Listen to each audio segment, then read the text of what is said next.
welcome in to another live edition of House of Horns. My name is Victor Corona, aka Victor Producer, and joining me as always, he does it for MMQB Sports Illustrated. Gilbert Manzano, how are you doing, sir? I'm doing well, man. It's week 3 in the NFL. I know we got to break down 49ers, Rams, and maybe some people are probably thinking like, maybe this year's over, or maybe the Rams can't pull it off against the 49ers. But just a quick reminder, a bunch of injuries, sorry, no, a bunch of injuries did occur, but a bunch of upsets occurred in the NFL, especially in week 2, where I was just looking at some numbers. If you care about sports betting, 7 underdogs won straight up on the money line. So that's half the games pretty much. So that tells you it's any given Sunday, and we're here to discuss 49ers and the LA Rams home opener, by the way, which kind of feels like a long overdue for the LA Rams and much needed too. Yeah, it seems like it's been a while since they've been at SoFi. I forgot all about the preseason games, but they did play 2 games during the preseason there, Gilbert. And then one more thing in terms of you're looking for some hope here, the last 2 teams, Gilbert, that in week 1 and week 2 with the highest spread in terms of point spread, they both lost. First week, Bengals, Patriots, and then last week, Raiders, Yeah. Ravens. So just something to kind of keep in mind. This one is 7.5. I haven't checked what the biggest spread is, but I'm sure this is one of the biggest ones out Yeah, there. I'm So pretty sure it's Commanders Bengals 7.5. yeah, so there you go, tie for first there. So something to kind of just keep in mind if you're looking for some kind of hope here. But we'll get into it, Gilbert. We have a lot to discuss in this episode. We have a long list of injuries to talk about, Gilbert, but both teams come in pretty beat up, so that'll be something we get into. But as usual, this is going to be a good matchup. Last time these 2 teams faced each other was Week 18 when nobody cared about this. You had some backups there. You For both teams starting at quarterback, Sam Darnold and Carson Wentz. So now you get Brock Purdy versus Matthew Stafford. That'll be something that we'll discuss as well. But we have our usual stuff, Gilbert. As always, we have our latest news and notes, player matchups to watch, storylines for both teams, keys to the game, and our game predictions. Um, but Gilbert, before we get into talking all that, do you have an engagement question today, or what do you have for the people? Yeah, for the engagement question of NFL Week 3, I think it's where do the Rams? Oh yeah, there you go. Much thank you for that. I forgot already. But how much has the Rams outlook changed with all the injuries? So let us know in the comments, or if you're watching the replay version, go into the comments as well. How much has the Rams outlook changed with all the injuries? And it's actually a good question because I'm kind of a little annoyed, not annoyed to the point where I was last week in my rant about having some cojones and betting some underdogs or picking some underdogs and not just having the easy way out and picking all these favorites.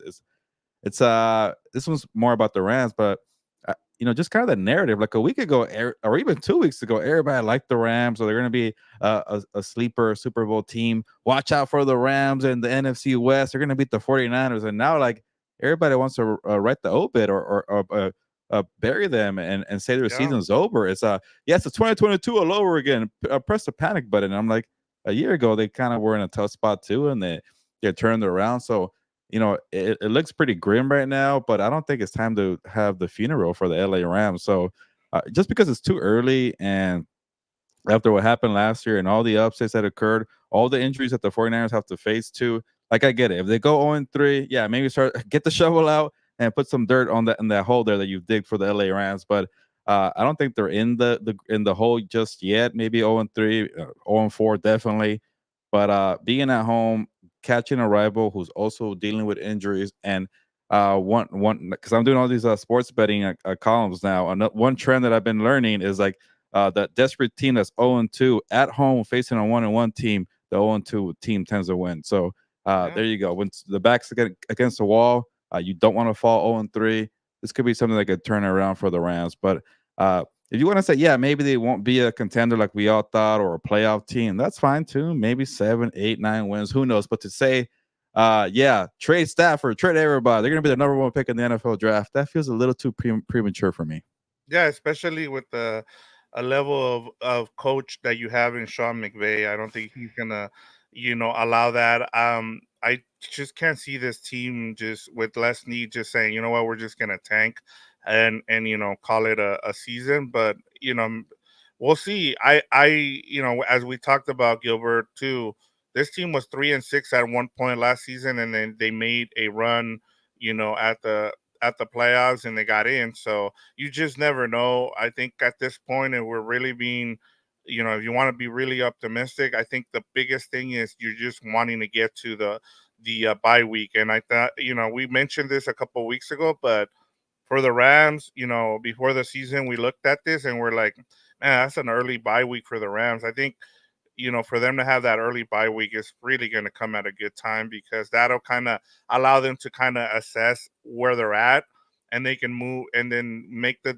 decisions because as we talked about as well, they moved the trading deadline now, to week 10, I believe. So you also have some time there to, if you think you can make a run, if you've gotten yourself back, over water there at that point, you can, decide whether you want to get more pieces added or at the same time, if you think you're out of it, you can kind of, make the trades to kind of get ready for next season. So I just thought that was something to kind of keep something to keep in mind, Gilbert.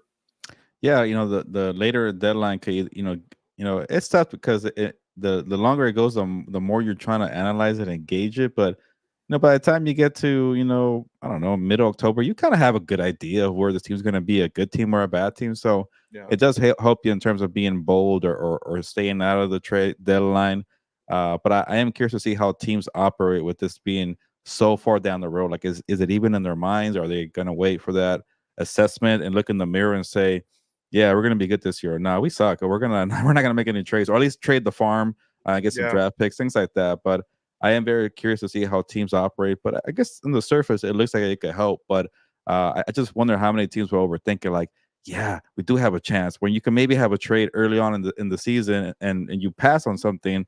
We all remember Brian Burns on the LA Rams. LA Rams were Yeah. ready to give 2 first-round picks, and the Panthers said no thanks, and then they traded Burns 2 years later without one single first-round pick. So I do Yep. wonder how many teams are like, nah, we don't want to take that offer yet. We're trying to wait out how we look because that deadline is so far down the road. That's the one negative I could think for it, but for the most part, I think it should be good.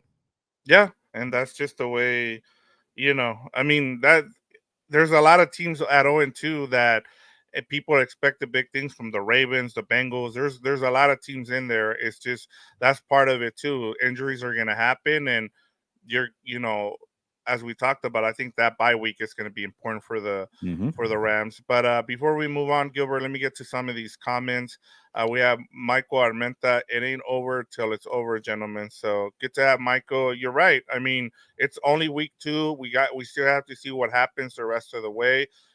We'll have you guys covered here, and we'll be here even whether it's a good season or a bad season. We're committed to 18 weeks, Gilbert. So Yeah. we'll see how we're doing by week 18, but hopefully things turn around for the Rams because we enjoy giving you guys content here and talking Rams.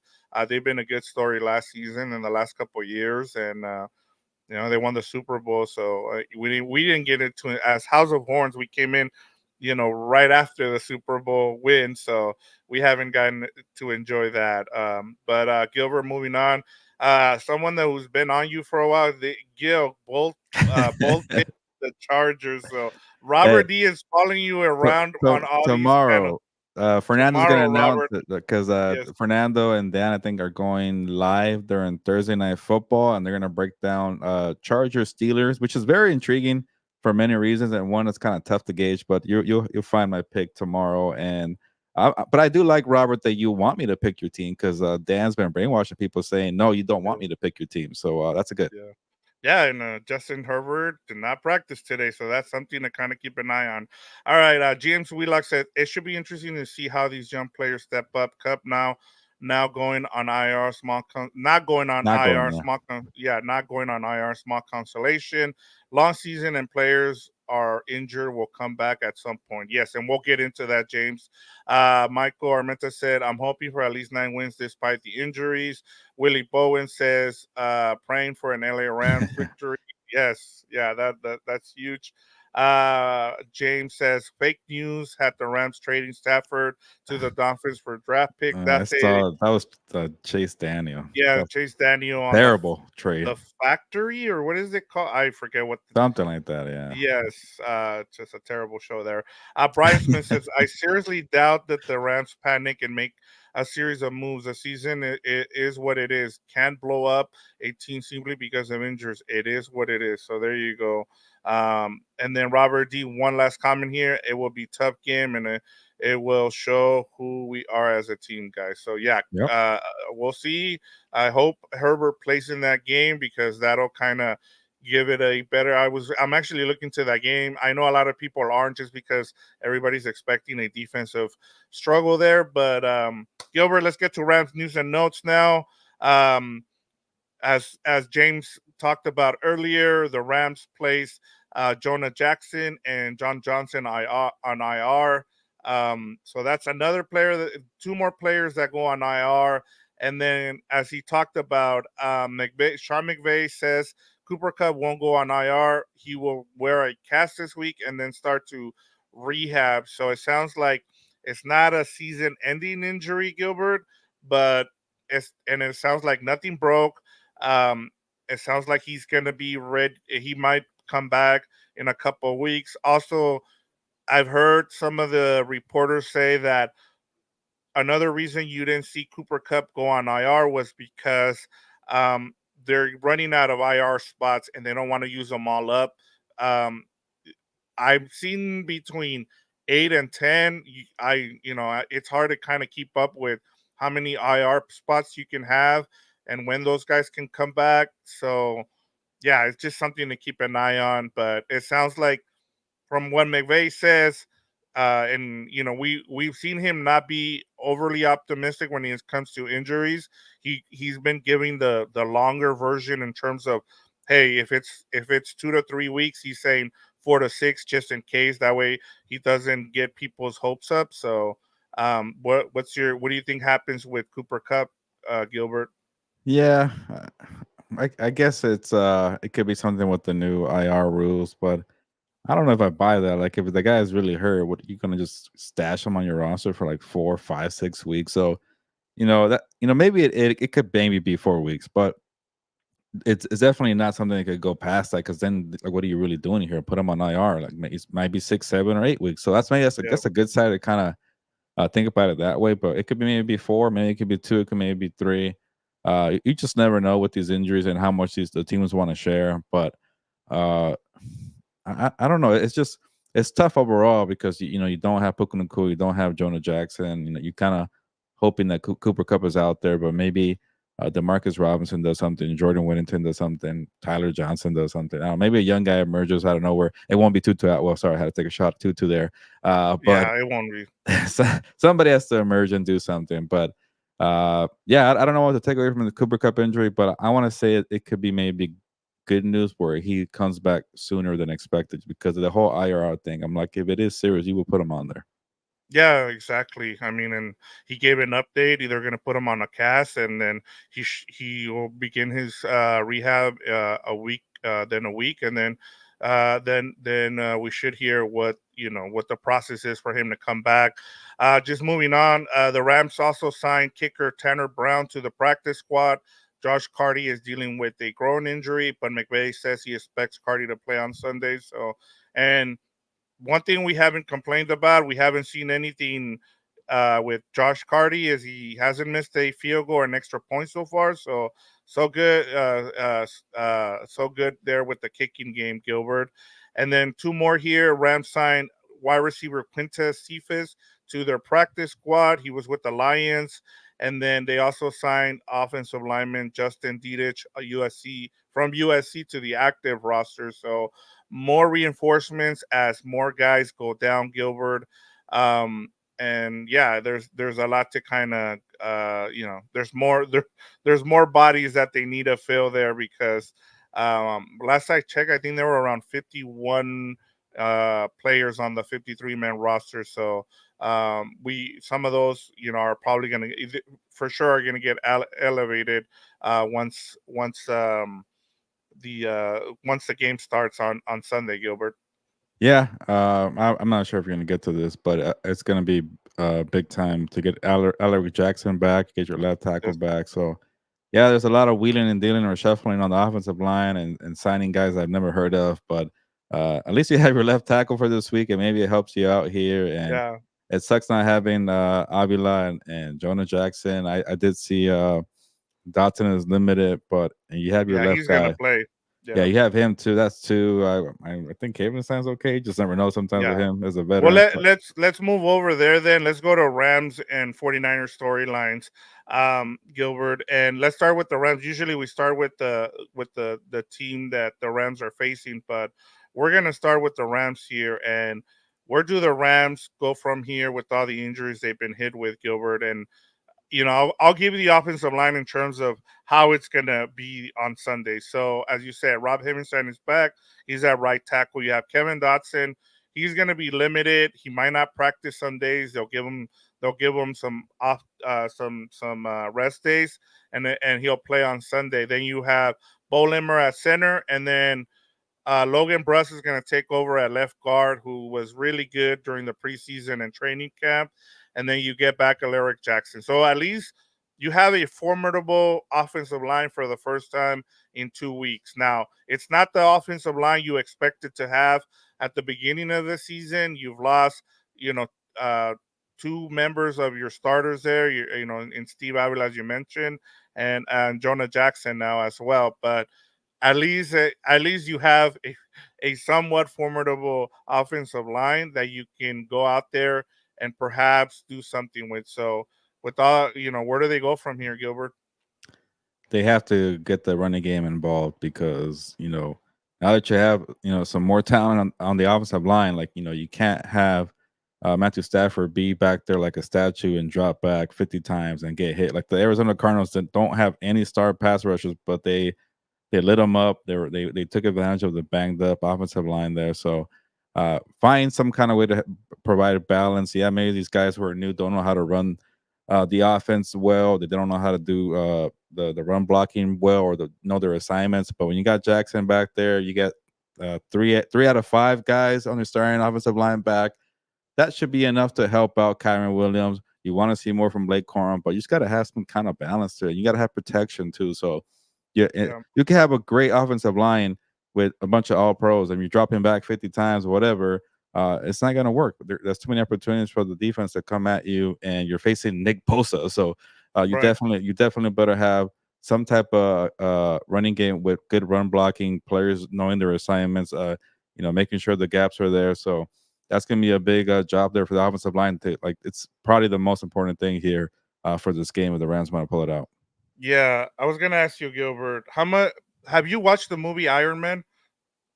Uh, the first one? Yes, the first one, the Yeah, one I don't from the remember Marvel 'cause universe. as you know, No. I'm not a Marvel Okay, guy. I'm sure I I know, I did, but know, I don't remember. I know you.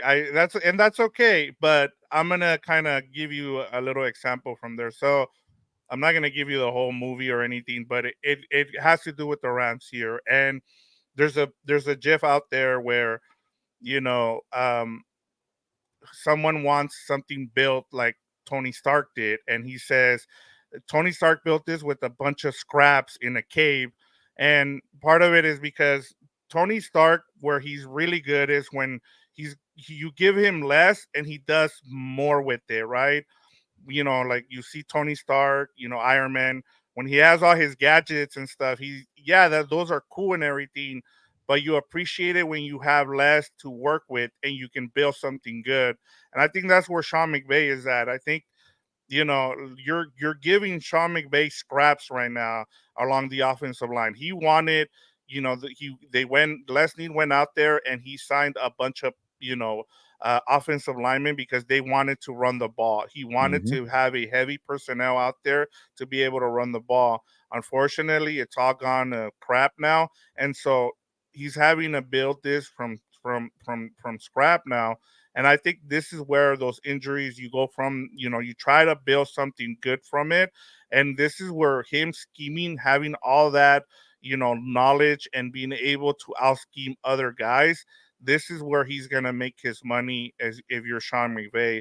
Defensively, Gilbert, I don't know what to expect from Chris Shula, but um and that's where I have my hesitation in terms of where do they go from here. I think you kind of want to see what Chris Shula can do. We've seen a really good game plan against a Lions team because you know what to expect from Jared Goff. You know he's not going to move around, and then you get Kyler Murray when he moves around, and he had no he had nothing for him there, like to be able to stop him. Now you get Brock Purdy. Brock Purdy is going to allow you to do kind of the same thing that you did against Jared Goff. So hopefully he has something a game plan similar to what he had against the Lions because they are going to want to run the ball on you. Both of those first teams that they faced, they wanted to run the ball on you. Unfortunately, for some reason, Ben Johnson decided that he didn't want to do it in the first half, and then remembered, hey, I have a good running game. I better use it here. So I think that's my only concern here. I can see Sean McVay doing something with scraps, but I don't know what to expect from Chris Shula. So that's where I'm at with the injuries. Yeah, if we're gonna go to the rivalry here with Kyle Shanahan and Sean McVay, and we know that Shanahan knows how to have a formidable rushing attack on most days. I know it wasn't the best against the Minnesota Vikings, but he has a knack for doing that.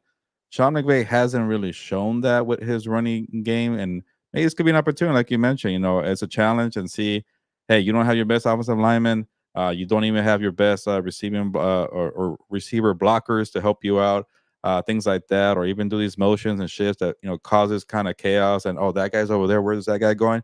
You don't really flinch anymore because Demarcus Robinson and Whittington and guys like that. So it's going to be a big time challenge for Sean McVay to have a productive running games. And as we know, some of the best coaches in the NFL, they usually make it work with whatever. That's why people are so low on running backs because just plug in a running back and make it work. Yep. Well, Sean McVay, make it work. Have your Jordan Mason performance from week one that Shanahan had, and keep this defense on their toes because, yeah, they're banged up, but they still have Nick Bosa and Fred Warner, and that's a lot for them to kind of make their money here on Sunday.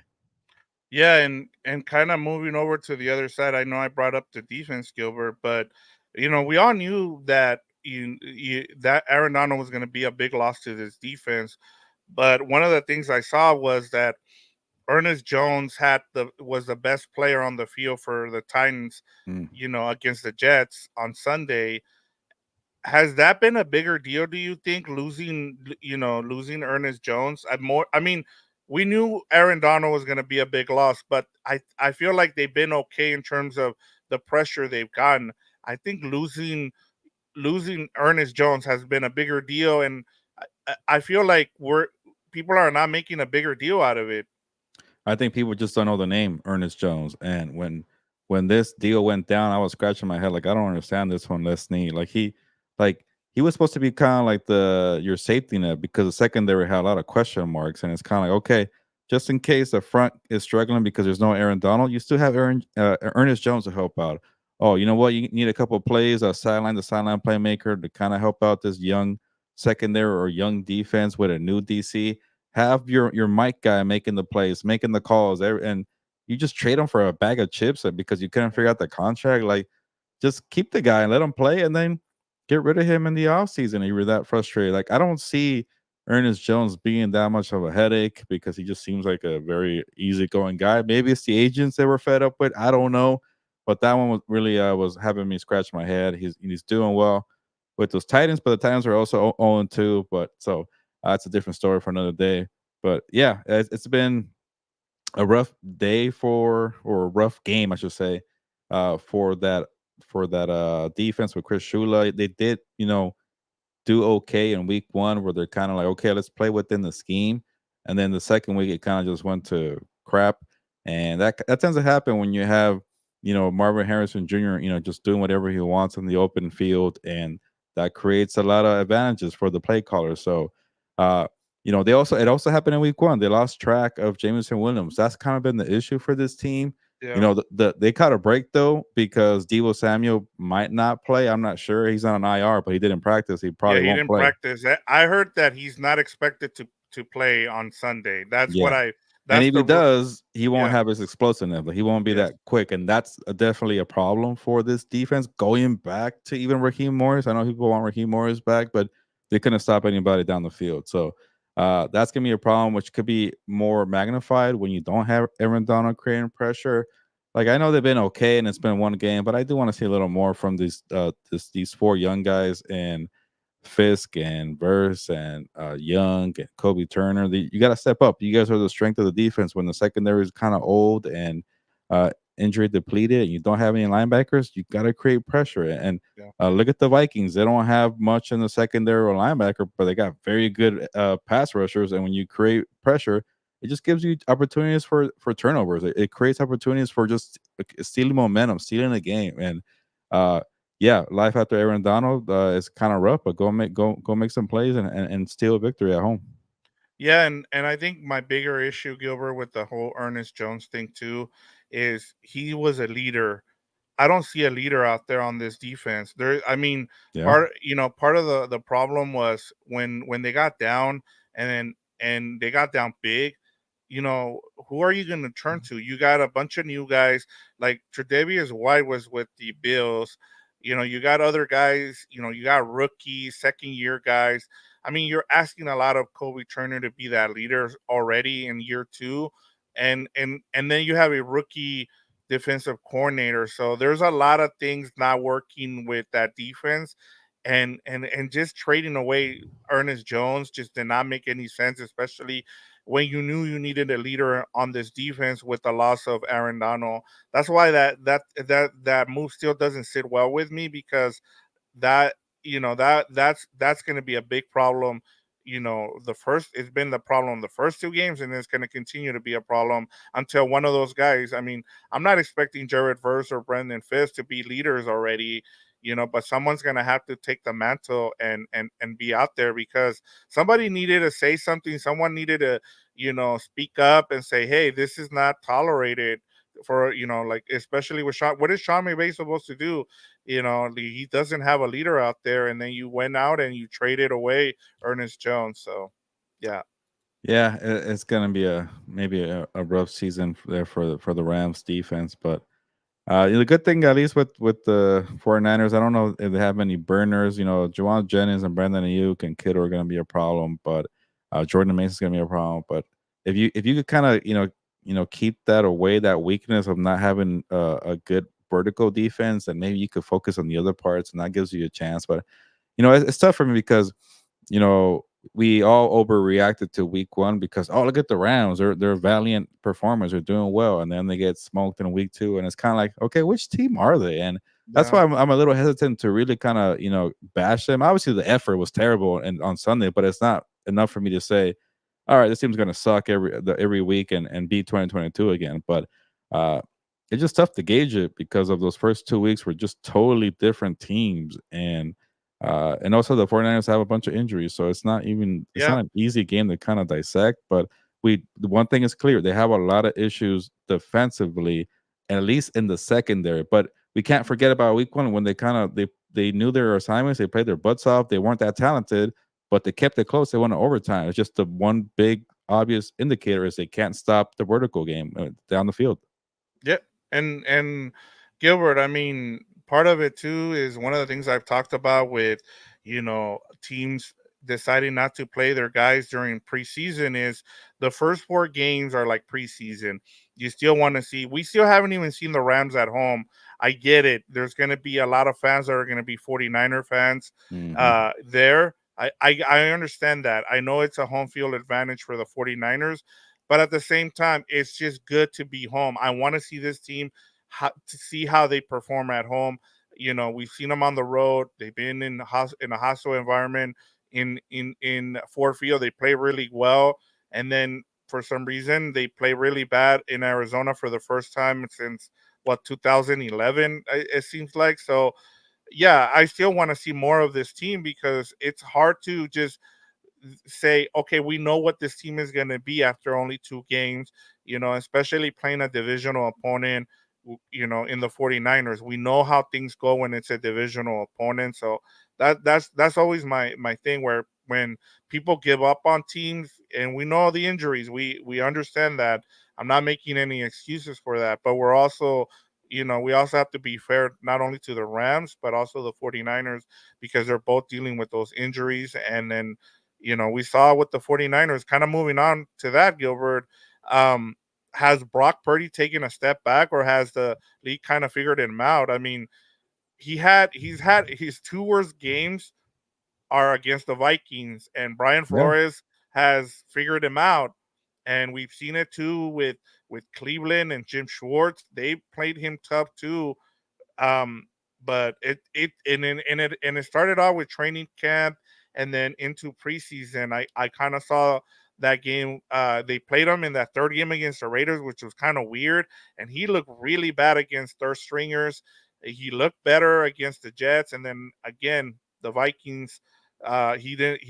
Brian Flores just has his numbers. So, what is your assessment of Brock Purdy? Well, that's also kind of a little similar. Like it's tough to kind of tell who Brock Purdy is right now because week one he didn't need to do much. It was the Jordan Mason show Yep. because the Jets' run defense was terrible. It's like here, run the ball, and and that was fine. They were kicking field goals with Jake Moody, and it's like okay, you can't really gauge what Brock Purdy did there. And then, like what you said, like maybe it's just Brian Flores that has the Shanahan number and the Purdy number. Maybe Purdy's really good against other teams. I don't know. I just can't pick up the trend there. But now he gets to face a very bad Ram secondary. Maybe he looks fine and everything's back to normal. Like one thing we could maybe start agreeing on, and I was very like hesitant to feel like, okay, is he just a system of the product, or he's very good? Because he had some moments last year where, like he's very good, like he started off very well. Now it's starting to be like, okay, maybe he's just kind of the product of the environment because Christian McCaffrey the first 2 weeks. And but again, it's just so early for me to kind of guess that because he played well in the Super Bowl too. And Yeah. it's just tough to kind of go into. And I got tired of the Brock Purdy argument about is it good or not last year because after a while, I was like, I can't even freaking tell anymore. What the hell? I'm going to waste my time here. He's on the Yeah. 49ers. It's not his fault. He has a lot of weapons. But it's something that's going to be talked about when he's about to get paid next offseason. Like, do you want to give that much money when you just saw how it backfired so far on Tua? It's backfired on the Jaguars so far. uh, you know, Dak is Dak. Goff. Goff is kind of backfiring a little bit. So, Yeah. uh, yeah, if you're gonna pay somebody, you better make sure they're at least gonna earn it on the contract year. And if they're not, then that kind of makes you feel like, okay, why are we gonna pay this guy? So, Yeah. in terms of financially, that's pressure on Purdy to do it. So maybe this could be a week there because you don't want to fall behind 1 and 2. You don't want to lose to a rival that is also just as banged up as you are when you're supposed to be the better team. So he needs to make it work with Ayuk and Jawan Jennings and Kittle. A lot of teams don't even have that. So Yeah. I don't want to hear the excuses about he didn't have Deebo or CMC there. He still has Trent Williams as left tackle. So they could definitely get by and make it work here. So it's going to definitely be something that Purdy has to take advantage of and rise to the occasion. Or maybe this is where the Rams defense steps up and says, okay, you don't have all your gadget players and your best players here. We're going to do something about it and force you into pressure, Purdy. So again, this is a game where it's like, if I'm going to place a bet or something, I'm going to stay away from. Like, I don't feel as good. Like with the Cardinals, I feel good about it. But even for the 49ers side, I don't feel good about them Yeah. playing the Rams. And then I'll say this about the 49ers, like, they're starting to look a little old, and after going to the Super Bowl, and like a lot of teams can't do that. You go to the top and then try to climb the mountain, and then you fall again and try to get back up. And they've done that so many years now in this kind of core group. They lost to the Rams in the NFC title game. They lost to the Eagles in the NFC title game. They lost to the Chiefs in the Super Bowl, and they have to go do it again. And I see Niner Trump there. Maybe I might trigger him in the comments, but like I see like Ayuk and Deebo Samuel, who has a podcast. Everybody has a damn podcast now on Bleacher Report, and saying like, "Yeah, we've been the best team the last 3 years. Like we had a stacked team last year." I'm like, "Who cares? Why are you bragging? You didn't win anything. You didn't Yeah. win the Super Bowl. So don't be acting like you're this top team, high and mighty. When if you have that much talent, go close the deal and win the Super Bowl." And they've had countless opportunities, and now it's starting to feel like that window's closing very quickly. Yeah. And again, it could be the Brian Flores game where he has their number, but they looked pretty old last week. And but 2 weeks ago they beat down the Jets, but luckily for them, they're older. They're an older team, and they were at home. So again, also to the 49ers, I'm not even sure if I want to say they're going to be the best teams in the NFL because they just don't seem to have that same fire, and it's hard to do that mentally. Yeah, especially when you went to a mountaintop. I mean, yeah, they didn't, win it, but at the same time, it's hard every year, especially with this core that they have. I mean, eventually you just run out of gas, and as you said, you start to look old. Um, but going back to Purdy, I think when you kind of look to Gilbert, you look at two of Shanahan's assistants and Bobby Slowick, and then is it Clint Kubiak? Yeah, Yeah, Clint Kubiak with the Saints. You see him with Derek Carr, and they're running the same style, Gilbert. And I think the guy you want is C.J. Stroud. You've seen what this offense can look like with a legit quarterback. And that's where you can tell whether someone is a system quarterback. I mean, I'm not here to tell you whether or not Brock Purdy is a system quarterback. This is for you if you're a 49er fan and you feel that we're attacking Brock Purdy, go ahead. But for us, it's like just take a look, Gilbert, and I'll give you this. Look at what CJ Stroud is doing with this same offense, and he has the same kind of weapons. You got Nico Collins, you got now by my Tank Diggs. Dell and Diggs, and then you got a really good tight end.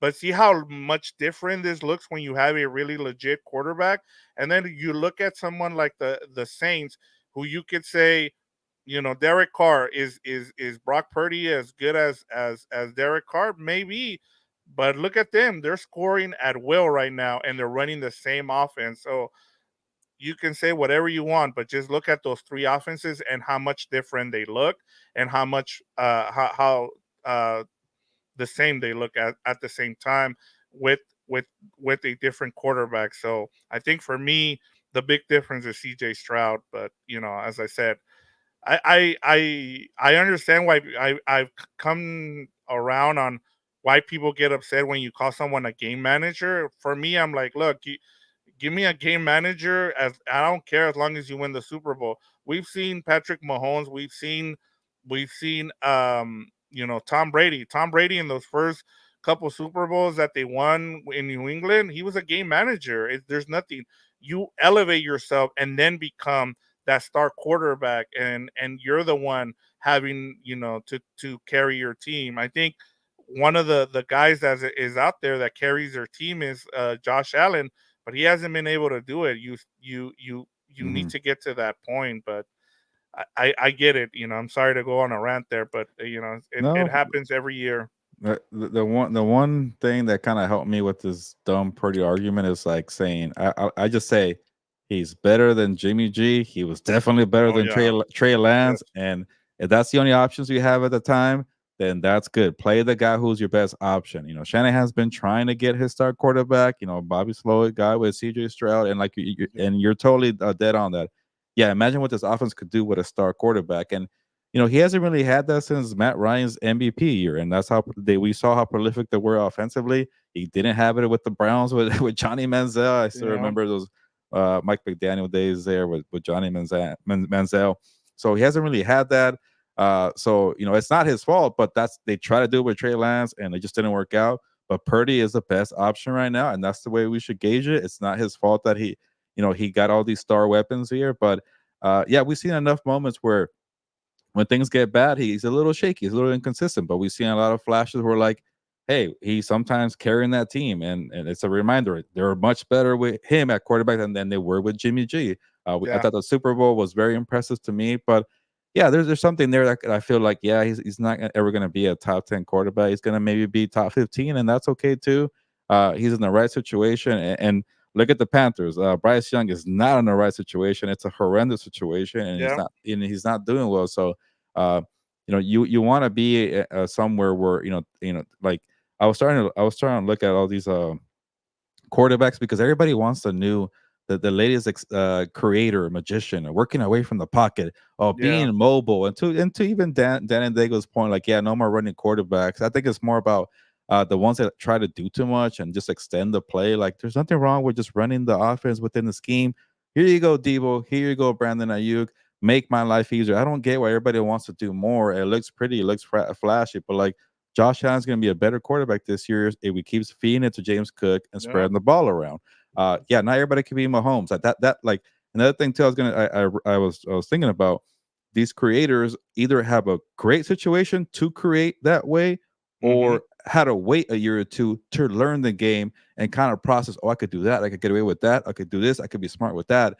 Uh, you know, that's the kind of the two recipe: learn and wait before you're going to do too much, or you have a great surrounding like Lamar Jackson went into a perfect system.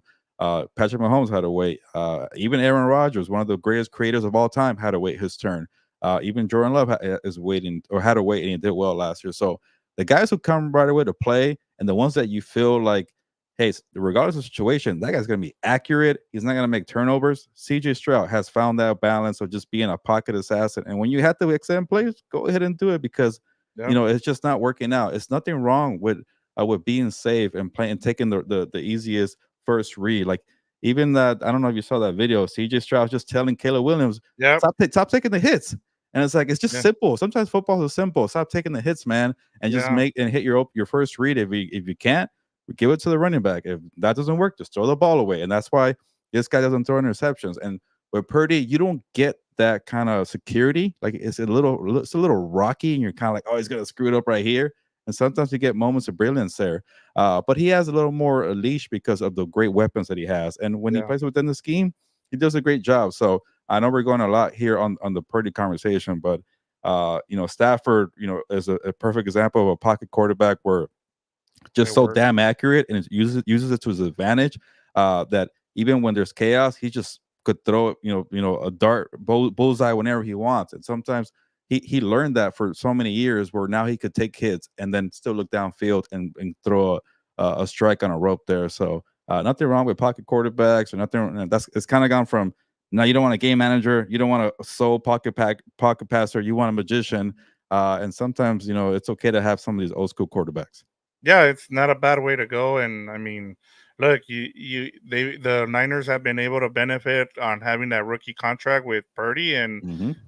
as you've been saying, you've been adamant for the last year or so, like, stop paying these average guys. If you can find another guy, go and get him. And as we've seen now, like, there's a lot of reclamation projects out there, like Sam Darnold. You're seeing Baker Mayfield, a lot of guys. If you don't want to pay $50 million for Brock Purdy, go and get Brock, a guy that you can find that other teams Even don't Baker's a want. bargain. He's making Yes, 30 mil, and that's a yes, bargain because Dak exactly. Prescott doubled up on that contract. It's Yeah. wild right now.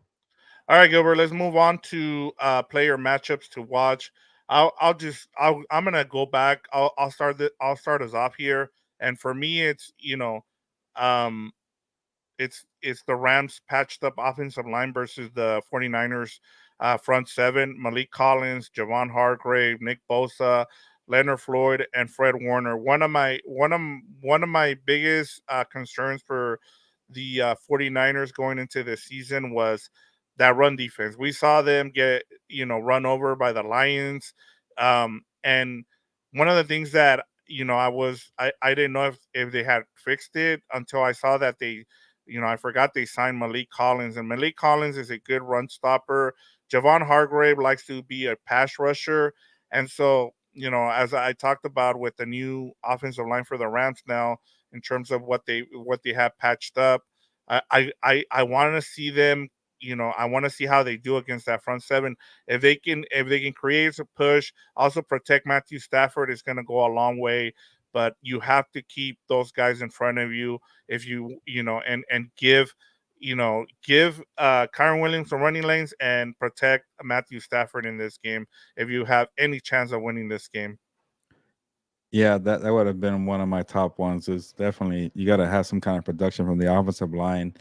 Uh, like again, like I think I've been covering this league long enough where like I've seen patchwork offensive lines work. I've seen great game plans, great scheming. Like it just doesn't mean because, oh damn, they have a bunch of injuries, they're gonna lose this game. Like it's just, that's why these coaches, the coaches that I really admire are the ones that know how to make it work. Through adversity and injuries. Like Kevin O'Connell was high on my radar because of what happened Mhm. last year. Where everything went to crap. He still won games with Josh Dobbs, and look what he's doing with Sam Darnold. Like it doesn't have to be perfect. Like the ones that like I know I bashed the Steelers today, but I'm like, hey, Mike Tomlin finds a way to just win 9 or 10 games. They're not gonna win the Super Bowl, but he's Yeah. finding ways even with a crappy offense, and I respect that. So you just gotta find ways sometimes to just win these damn games here. So offensive line is gonna be a pivotal part here for them to see if they pull off the upset. But the second biggest concern for me is Brandon Ayuk dealing with the secondary. That's terrible. Yes, he's not a burner, but he's a great route runner, and I don't know who's going to keep up with him when it comes to that. And sometimes he could take a 10-yard pass and makes it into a 30-yard explosive play. So this could maybe be the game where Brandon Ayuk gets into a rhythm after missing training camp. A little rusty the last 2 weeks there, but it's gonna be up. It's gonna be up to him to help out Purdy because they don't have Deebo Samuel, they don't have CMC. Uh, I think at this point, Kittle is not going to be as explosive as he was back in the day. It's going to help out with the blocking a little more. So it's definitely up to Brandon Ayuk. They also don't have the rookie and Pearsall who got shot before the season. So they're very limited here, but they still have Yeah. a lot of talent. You have Jawan Yeah, Jennings they too. do. But it's going to be up to Ayuk to really punish the secondary, which hasn't really shown much in 2 weeks. Yeah, and I mean that's a big that's something to kind of keep an eye on, especially with the secondary. We thought the secondary was going to be something good on this defense, and it's actually been the opposite, And I get it. Darius Williams got hurt, and that kind of threw things into and kind of messed things up for them in on the back end. But yeah, some of those guys have not been good. Tre'Davious White. Uh-uh. Everybody else. Do you want to get to the comments, Gilbert, or you want to just keep going to keys to the Yeah, game? we could acknowledge some of the people Yeah, here. all right. Let's get to the comments here. I just wanted to get through all that because we had a lot of good conversation there, Gilbert. So I wanted to make sure. So we have Willie Bowen says Jordan Whittington and Kobe Parkinson should get some more reception yards and touchdowns. And that's a good point by Willie Gilbert, because I think part of the reason, we're not gonna see Tutu is because he simply can't block. You need someone to do the dirty work, and Jordan Whittington is going to be that guy. The guys that are going to eat in this offense now is going to be, it's going to be Tyler Johnson and Demarcus Robinson. Those are the two that are going to eat. Yeah, no, definitely. So, yeah, Whittington did well in the preseason, but again, the regular season is a whole different beast there. But it's all about the blockers, and Cody Parkinson could block pretty well, and we'll find out about Whittington. If he could do that, you could definitely get some more run there. But we saw them trying to get him that touchdown in week one until that there was like a flag called. So they try to incorporate him every now and then, and we'll see what happens here when they definitely need more playmakers. Yeah, and there he did a sit down interview with JB Long, the play by play guy, and he said he's ready to go. So that was, James Wheelock says 1994 Chargers started 0-4 and went to the Super Bowl. Check if I'm wrong, but I hope the Rams win sooner than that. So Hmm. there you go. We'll have to check that. I do remember there's been some teams that went like 4-4, but I don't remember if that Chargers team went 0-4. I'll have to check that. But that was the Stan Humphries team that went, and Natron Means was on that team as well, if I'm not mistaken. Um, James Wheelock said as well they had a roster spot open, so they apparently did not need to decide to keep Cooper Kupp on it. So there's another thing to kind of go over. Robert D says it depends on players' healing factor. Also, some heal faster and some heal slower in terms of Kupp. Angel Salcedo, who he follows us everywhere, which is awesome. What's up, Angel? What's up, my What's up, guys? Angel? And he has a question for you. He says, Gilberto, are you taking anyone on the Rams offense for fantasy? Uh, I don't know. Maybe I Kyron have Williams. Kyron Williams. I have him on one of my fantasy teams. Yeah, I do have my concerns about them actually, you know, rising to the occasion and listening to my challenge, get the running game going. But Nick Bosa's there. He might blow up a lot of plays. So I don't know. But he will be the only option. Yeah. Yeah, I that's the only one and Matthew Stafford, maybe if you're like in a really like He might. 14 Yeah. league Yeah, He might take a lot other of hits. That's what worries me though. yes, yeah.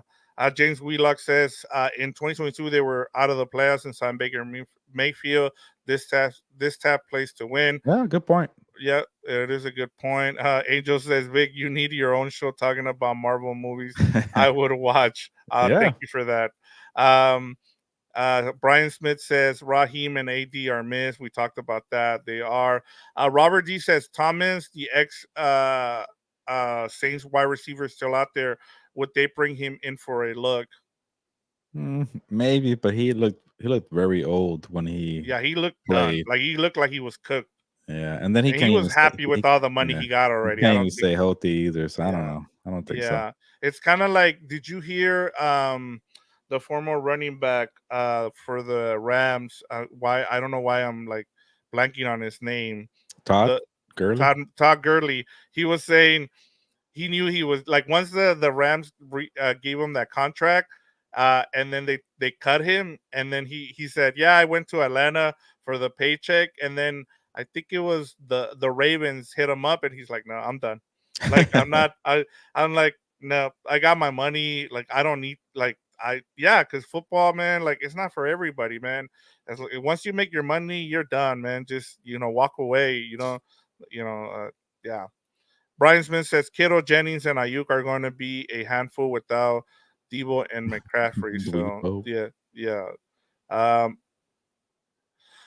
James Wheelock says, as far as the game planning for Kyler, there was a lot of missed tackles. Also, we might be thinking a little bit different about Shula's game planning, though not a victory. So, yeah, I mean, that's another thing to kind of keep in mind. Michael Armenta says, the guys with the C on their chest need to step it up on defense. That is true. Jorge Rodriguez, another one. He says, hi, Gilbert, your number one fan. So, there Yeah, you go. only We when got Dan Diego's not around, Jorge. yeah, exactly. Yeah, he wouldn't say that in front of Hmm. Dan and Dago. Manuel Correa, what's up, Manuel? He says, what's up, Ramelia? Jorge Rodriguez says Niners should trade for Bryce Young. Ugh, I don't know. I don't know about that. Manuel Correa said, what's up, guys? When is Stafford's final year on his contract? Well, I guess technically this year they could get out of Yes, it this year. yeah, they can get out of it this year. And then Matt Armenta says, beat the Winers. And then Jorge says, just goes to show how shit San Francisco is Bo Red. Don't tell. He's like, don't tell Dad. There Yeah, you go. no, we will not. All right, let's get back to the show here, Gilbert, and let's finish up with. We got two more segments to go. Let's get to keys to the game. What do you got for this game? I'm not even sure. Let's see. Oh yeah, pretty. Mine is pretty easy and obvious, but like when you're underdogs like this and you have a bunch of injuries but you're at home and you're trying to get a win because you don't want to fall behind 0-3. Sometimes the game goes your way, the game script goes your way when you create a bunch of turnovers. You create opportunities for takeaways, you steal momentum, you get a couple pick sixes here, you'll maybe get a kick return there.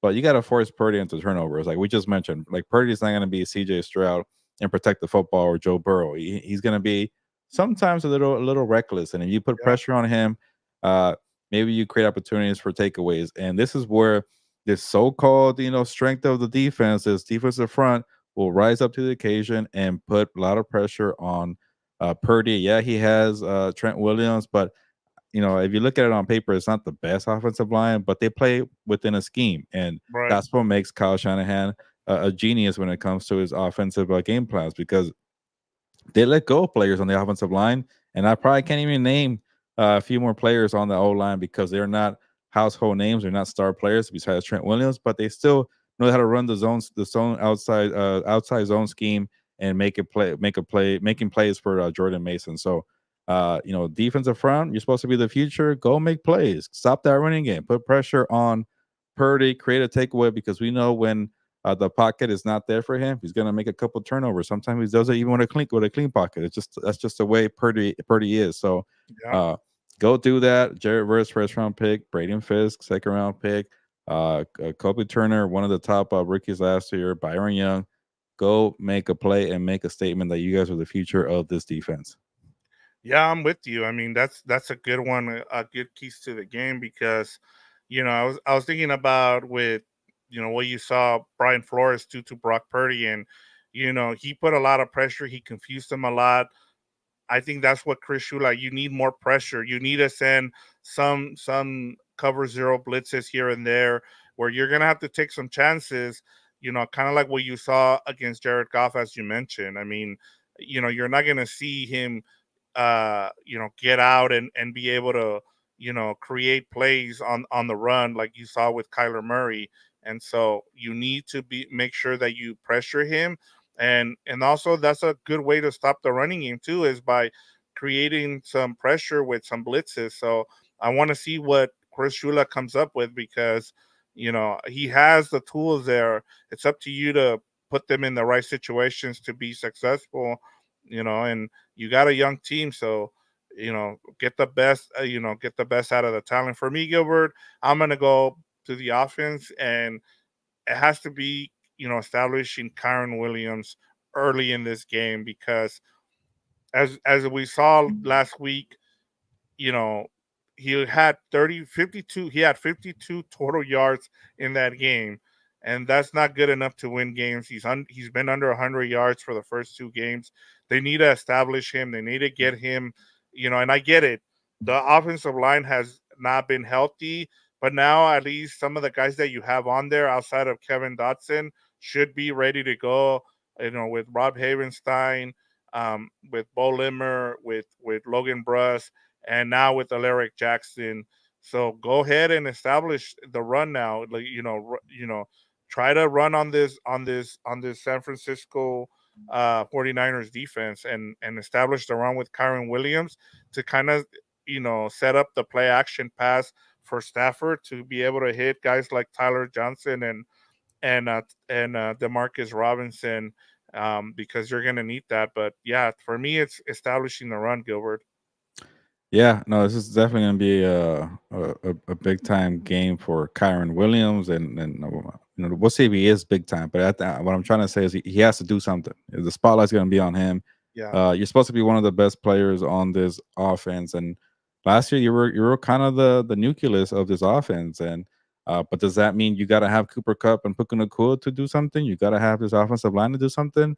Go make a few plays, Kyron Williams. I know he's asking a lot. I know the offensive line's a big part of it. Maybe Blake Corum could help you out there, but they definitely need to be balanced to help out Stafford against Nick Bosa. If you're going to be one dimensional, you're asking for cupcakes there for Nick Bosa to get. Yeah. And then Gilbert, let's finish it up here with our betting line here. The Rams are 7.5 point underdogs, and the over under is 43.5. What's the right side of this line, Gilbert? Oh, you know what?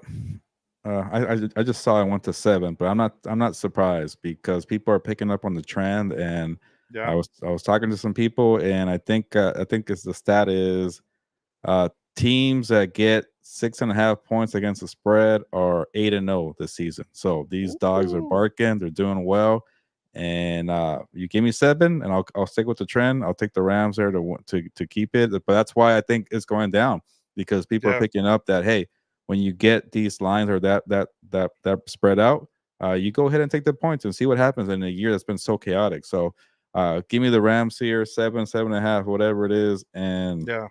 another one that I was told today is like this is the first time in a very long time that there hasn't been a game through 3 weeks that's been listed with a dog at +10 because games are not that out of hand right now. They're just so close. Nobody's going to be a double digit favorite, and you get 10 points, you're going to take it because of all the chaos. So I'll take the Rams points right there, and the over and under that's a little tough. Uh, I take the over here. it, That's it's it's low, but it's just a bunch of injuries on both sides. So right. Uh, I guess because it is a little low, I'll take the over. But I don't. This is something I would probably stay away from, though. Yeah, I take the over on this game with 43.5. I mean, that's pretty low for these two offenses, even with all the injuries. I just think it's pretty low for that. But yeah, like Jorge said, like 7.5 points. Like if you find that 7.5, even the 7, you got to take the spread. So yeah, on the Rams definitely, and that's a great stat by you. I mean, teams are 8-0 when it's 6.5 or more. That's that's really good. That's good research there, Gilbert. All right, Gilbert. Now it's time for the game predictions. Are the Rams going to go to 0-3, or are they going to get their season back on track? What do you got for the people here? Yeah, I was trying to spend most of the show thinking in my head, how can I make it for the Rams? And like, so it's again, the dogs are barking, a lot of upsets. Last week, 7 underdogs, one outright, straight up there. But the best I could do is take the points. I'll Yeah, give the Rams the benefit of the doubt on the spread, but I just can't take them to beat the 49ers. It's because one, they have Nick Bosa, who could definitely wreck your game plan on that I should have said terrible. I said injury depleted offensive line there, yeah, and I just haven't seen much from them, especially the way they got blown out. And yeah, the biggest thing I know I'm kind of looking for points. The biggest thing is the defense. They just haven't yeah, really shown me much there. I know they don't have a speedy guy there in the 40 with the 49ers because Deebo's out. So there's a chance there. I'm not trying to say it's gonna blow out. That's why I'm taking the points here with the Rams. But uh, I just couldn't bring myself or find something that would give me some kind of inclination that I think the Rams could pull it off. So I'm gonna take the 49ers. I might regret it because of all the upsets here, yeah. but this probably be a game though that I will stay away from. And if I had to put my money on it, I don't feel as good as I did for the Cardinals last week or even Right. The Lions the week before that. If an upset happens, I would not be surprised. But I Yeah. just can't find myself finding a reason. So I'll go 49ers here. And so I went over. So I would go something like uh I don't think it's gonna be high scoring, but I think that they barely go over. So I'll go 24-20 49ers. I feel like I always pick 24-20, but whatever. Yeah. I thought about it too, Gilbert. And with all the injuries, I think I'm a little bit more hopeful. Like we've talked about, I don't. One thing you said, hey, try to be bold for once. Not you didn't say that about me. You said about the pundits out there because we saw everybody just pick the favorites, right? And I don't have I the thing that gives me hope with this team in terms of them pulling out the win in this game. Number one, they're at home, and I get it. Hmm. The 49ers are going to have more than 50% of 49er fans there, so I understand it's not going to be a true home game for the Rams in terms of fans, but they're going to be at home. you know um and then finally kind of having a semi healthy offensive line, even though it's some of your second stringers. You get Alaric Jackson back, he's your starter. You have Kevin Dotson, you have Rob Havenstein, and then we really like what we saw from Bo Limmer during training camp and the preseason, and the same thing with Logan Bruss. Logan Bruss was one of the most impressive guys. Just seeing him from what we saw 2 years ago to kind of making that leap back. This is a guy that got released, last season, and he ended up back on this team. So just because of that, Gilbert, like I said, I would have gone with you, but as you said, like, hey, we some of us need to take some bold stance here and choose here. Like, so I'm gonna say the Rams win 28 Okay. 25, and I'm gonna be a little bold here. And then also I really like that stat you gave me there. Going in before I saw the Raiders last week pull up an upset over the Ravens. The week before I saw the Patriots do it. Hmm. You have a really good coach to be able to do it. You have the 49ers who had to go to Minnesota and then are coming to LA. Yeah, that's as good as I can give you for a reason for them. Do I feel great about it? No, but I'm trying to be a little bold here just because we've seen so many upsets in the first 2 weeks, Gilbert. Yeah, I did a little better this week. I have 4 upset picks on my SI picks there, so they'll come out tomorrow. But I find myself like because I put that challenge out. Yeah, let's have some more bold picks, and now I'm like, am I forcing some here? Like, oh man, I don't even like this team, but I'm just saying F it. And then I started talking to some people from my betting store. I'm like, ah, crap, I think I chose a wrong, I chose a wrong upsets here just by hearing their analysis, but. Hey, at least you're making that's kind of like the way I did. I'm like, I'll take this one for the F of it and the F of it. Yeah, But it's again, it's too early to kind of feel like we have a post or feel on the team. Like especially a lot of these surprising 2-0 teams. Like that Chargers Steelers game, like whoever comes out of that might tell me more, or maybe not. They're just maybe these two teams would could be a little average or a little phony early in the season. I don't know, but it's I think maybe after that first month we're gonna get a better assessment. So maybe why not keep going with some upsets until things kind of clear up after this first quarter of the season. Yeah, why not? I mean, if you see a trend, use it here. That's why that's why you kind of look at it, and especially if you're confident in some of these trends, yeah, throw a little bit of money on the money line here for the Rams. I mean, especially with all the upsets that are going on around the NFL. But before we go, Gilbert, let's get to some of these comments here. Um, Manuel Correa says, "Do you think the Rams draft a quarterback or trade for one for the next season?" It'll probably be draft because it looks very thin out there in the market, especially after all these quarterbacks re-signed in the offseason. Yeah, and it's gonna also depend on the quarterbacks, how they the ones in college right now, which ones come out, and then as well which teams are going to need quarterbacks. uh you know this time around you saw six go in the first 12 picks, so maybe some of those teams don't need a quarterback during the draft, so maybe there's a chance there for the Rams to be able to draft one, depending on where they end up in the draft. Jim Everett the Gray says Noodle Arm Purdy ain't scary nobody. So there you go. Mm. We did that one, and then Jim Everett the Gray says McVay will dial up Blake Corum and Jordan Weddington. So there we go. Um, Jorge Rodriguez says parlay that with the Chargers money line, and boom, you got yourself some lunch money. So there I'll you say go. this, Jorge, because I'm not afraid to admit my L's. Like that betting column that I have on SI, I've been terrible with parlays, and it's a reminder. It's a reminder to stay away from parlays. Like Yes, I've for the last 2 weeks, I usually I do like a 3 leg parlay suggestion. I've got them all wrong. I'm 0-6 on my legs there, so I'm yes, not doing parlays. The other yeah, ones I'm doing great, but yeah. those I can't do parlays anymore. Man, I suck. I was gonna say I don't think I've made any bets since we started doing House of Horns. Like I used to do, and like I used to do parlays, and I would hit one once a week. I don't know how. Sometimes it would just be out of luck, but man, there's like I think I heard like it's the stupidest thing you can do is to do Yeah, parlays because you're just throwing away money out there. Jorge says 0-3 sadly for the Rams. Manuel Correa said they need to play Omar Spades. yeah, Yeah, I mean, it'll be better than Troy Reader, that's for sure. yep. Um, yeah. Jorge wants to know if you picked the game yet, and People keep asking me, but Fernando's gonna reveal it on What's Up Boats or check out si.com tomorrow. But I will text Fernando after we're done here and let him know to that. Hey, this is my yeah, pick, and announce it on What's Up Boats, and we'll see how you guys feel about that. yeah. And then Willie Bowen says Davis, Allen, Jordan Wellington, and Demarcus Robinson should get some reception yardage and TDs.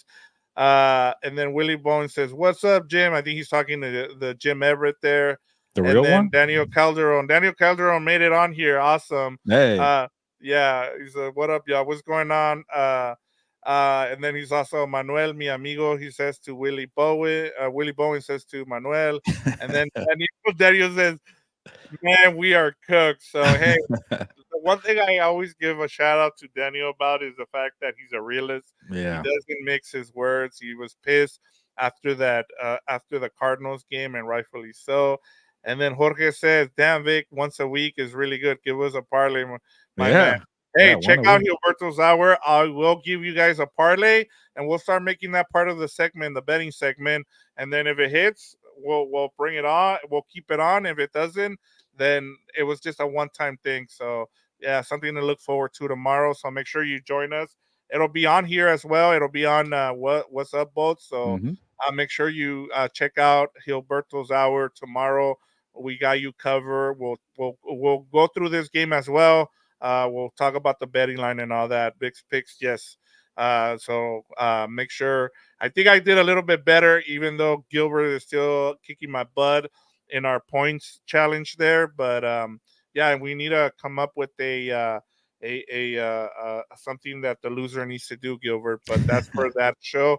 It's been a good show. I didn't think we'd do an hour and 10 minutes, especially with the way the Rams are at 0-2, but it's good to have people here on comments. They're still pretty positive about the Rams. But Gilbert, yeah, it's good to see people out here still, feeling positive. But yeah, that's all I have for you today. Yeah, it's I'm glad to see people are lively in the comments. It's still early in the season. It's not time to bury the Rams. Eventually, we're gonna do maybe a segment on a Compass on the Beat. Fork that team or bury that team or Oh not. yeah, I like that. But that'll probably be after week 4. But yes, way too early. So I'm glad people are still into this game. And Daniel Calderon is not, but I appreciate the honesty because sometimes it makes me laugh. Yeah. The way he's very honest there. Hey, we But got Happy Gilmore on here too. Says, "What hey, up, buddies?" There you what's go. what's up, Happy Gilmore? And yeah, good show. It's a rivalry week, so why not be Yes. a little excited for that? Yeah, I mean, hey, it's Niners Rams. We know how much these two teams don't like each other, and hey, the Rams have the Rams have that Super Bowl, and they beat the 49ers on the way to that Super Bowl, so they have bragging rights for that. And I get it. The 49ers have more Super Bowls, and they always throw that in the Rams' face, but hey, at least you beat them on the way there, and you got that Super Bowl, so that's all Yeah, that matters. So yeah, Gilbert. Another good episode here on House of Horns. Awesome to have everybody on here. Happy Gilmore, Jorge Rodriguez, Daniel Calderon, Willie Bowen, Jim Everett. Let me go through these. Manuel Correa, James Wheelock, Brian Smith, Robert D, Angel Salcedo. Who am I missing here? Robert D, you got everybody. So that, and Mike Guarmenta, can't forget him. He's always checks in with us. So awesome to see. And then last comment here from Daniel says we got to steal a few before the bye week. So yeah. there you go, Gilbert. Yeah, no. Good show, and we'll see how it turns out in week 3. The LA Rams hosting the 49ers for their first home game of the regular season. Sean McVay versus Kyle Shanahan. Nick Bosa against scrap parts there. You There you know, go. Purdy, let's see who'll be a fraud or not. We'll find out. So a lot of storylines here. So, but it's time to get going. Check us out on Gilberto's Hour on Thursday. Check us out on Monday for Lunes Live. Check us out on Tuesday for Combat Compas.